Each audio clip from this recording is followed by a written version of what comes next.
You drive a nice car, dress sharp, speak politely, yeah. You do everything right, but out here, you're still just a black man who's supposed to know his place. That's the ugly truth. That's how it was for Elijah Monroe on a muggy Georgia night, rolling home from the Pentagon in a charcoal SUV, when those blue and red lights exploded behind him. Two white cops, bored or maybe just hunting for a story, pulled him over because he looked too polished for their taste. No laws broken, no attitude, just a man coming home to his wife's leftover stew. Still, they slammed him down like he was nothing. What they didn't know, Elijah's a colonel in the U.S. Army, and he's not the guy you can push around. The funny part? He didn't call a lawyer, call the Pentagon.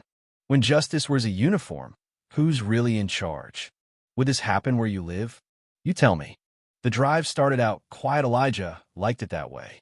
He'd spent the day buried in life-or-death strategy meetings, didn't need music or chatter, just the whir of the tires and the glow of his wife's text on the console. I left stew on the stove. Don't eat too late. He smiled, shut off the screen, crossed that last bridge before home. No helicopters, no soldiers to lead, just a black man with a nice car and a stretch of empty Georgia road until the flashing lights. He eased off the gas, heart steady, scanning his rear view. No speeding, no busted lights, nothing out of order. He'd merged early for the construction, as always. But a black man in a nice car? That's reason enough in some places. He flicked on his blinker, signaled to the shoulder, hands already on the wheel, palms up like he'd taught his own soldiers. That's the drill. That's survival. The squad car's headlights turned his cabin into a fishbowl. Two shadows stepped out, one stocky, moving with that swagger of a guy who's used to barking orders, the other tall and quiet, hand close to his holster. The stocky one, Officer Rick Halverson, leaned in, eyes sharp, hair in a buzz cut. Turn off the engine. Hands on the wheel. Don't make me say it again. Elijah answered calm, like he'd been through this 100 times. What am I being stopped for, officer? No answer, just a scoff as Rick scanned the interior, like Elijah must be a thief or a liar to own a car like this. Behind him, the taller cop, Jason Griggs, barked registration. Now, Elijah narrated his moves, reaching for my wallet, side compartment slow, careful, voice steady. No sudden moves. That's another lesson he'd taught the young soldiers under his command. Rick barely glanced at the documents before stuffing them in his pocket. Didn't read the name, didn't care. He leaned closer. Were you driving from? Then cut him off before Elijah could answer. Never mind. Step out of the car. You know what I mean? That's not procedure, that's theater. Elijah stepped out, slow and measured, hands raised not because he was scared, but because he knew one wrong twitch, and this could go sideways fast. He'd seen that look before, overseas and here at home. Not the look of a cop doing his job, but a man who's already decided you're guilty. Rick circled Elijah, eyes sweeping up and down our coat, tie, polished shoes. What do you do for a living?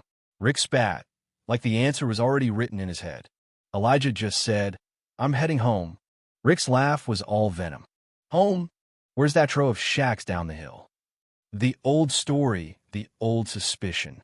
Elijah stayed quiet. He remembered another night, years back, when his son asked, Did it hurt, Dad? After a cop stop. He'd said no, but truth is, some things hurt worse than a punch. Rick closed in, muttering about cleaning cars and questioning if Elijah had ever been arrested or if anyone in his family had. Elijah met his eyes, calm as ever. I'm not obligated to answer unless you have probable cause. That kind of answer only made Rick angrier. Jason hovered by the trunk, hand near his Glock. Then Rick did what guys like him dopest Elijah's shoulder, just enough to blur the line between authority and threat. Black folks with money always got that superiority look, Rick sneered. Elijah's anger was heavy, but controlled. Don't touch me unless you have legal cause, he said, voice sharp, decades of command packed into one sentence. Rick took a half step back, but the arrogance stuck. Out here, you're just a black man who doesn't know his place. That was the moment Rick snapped boot in Elijah's back, dropping him face first into the dirt. Elijah didn't yell, didn't beg. He stayed silent, knowing every second was being recorded in his mind, and in that split second, by a stranger with a phone just out of sight. Rick knelt, pressed a hand into Elijah's shoulder, spit out charges of obstruction, resisting, noncompliance. But Elijah looked not at Rick, but at Jason, and Jason, for the first time, hesitated. "He's not like the others," Jason whispered, not to apologize, just admitting the difference. Elijah answered, voice barely above a whisper, "I know what you're afraid of." Rick laughed, trying to brush it off, but Elijah's silence rattled him more than any argument. "Afraid of what?" "You're under my boot." Elijah turned his bloodied face up, eyes steady. "Afraid of a man who doesn't beg." And that's when everything started to tilt. Not with a punch or a shot, but a stereo look that didn't drop. The balance of power shifted, quiet and slow. Rick ordered Elijah to kneel, shouted, pushed, kicked. Elijah wouldn't do it. He went on one knee, back straight, eyes up, refusing to break. And suddenly, the cop's bravado started to crack. "Who the hell do you think you are?" Rick raged. Elijah's answer was just a mirror. "Who do you think you are?" Then the world caught up. Elijah called the Pentagon.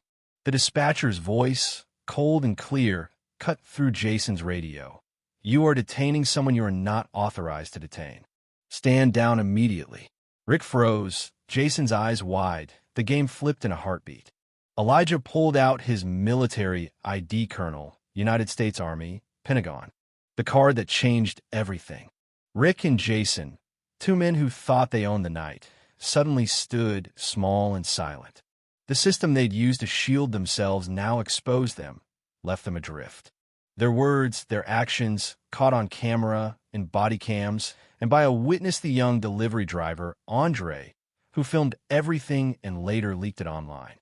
His hands trembled as he pressed share. Not everyone has a radio to save them, but someone saw. The video exploded. More witnesses came forward. Complaints that had gone nowhere before were reopened. The town shifted, the silence broke. Stories poured in old, young, men, women. All had something to say about nights like this one, about how easily power becomes a weapon, about the fear that you might not come home because you were too polite, too successful, too black. Internal investigations found patterns, canned phrases in Rick's reports. Subject appeared unsteady, hand moved to waistband, exhibited oppositional tone.